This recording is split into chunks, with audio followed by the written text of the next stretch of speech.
দফা দাবি পূরণে পথ অবরোধ কর্মসূচি পালন করল সারা বাংলা মিড ডে মিল কর্মী ইউনিয়নের জেলা কমিটি। মিড ডে মিল কর্মীদের দাবি পিএফ এবং পেনশন সহ মাসিক বেতন দিতে হবে 21,000 টাকা।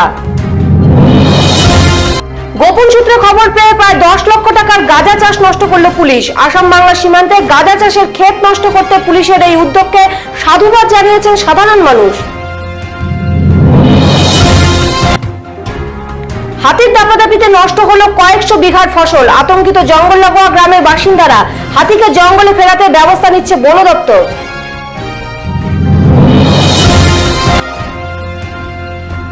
বালুরঘাট বিশ্ববিদ্যালয় নির্মাণ 20 বাও জলে। পূর্ণাঙ্গ বিশ্ববিদ্যালয় কবে গড়ে ওঠে সেই দিকেই তাকিয়ে শিক্ষানুরাগী সহ ছাত্রছাত্রী মহল।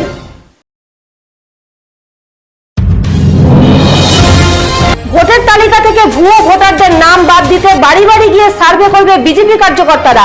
বাংলাদেশ সীমান্তবর্তী এলাকায় ভুয়ো ভোটারের সংখ্যা বাড়িয়ে তৃণমূল ভোটে জিততে পারবে না, মন্তব্য বিজেপি রাজ্য নেতা সায়ন্তন বসুর।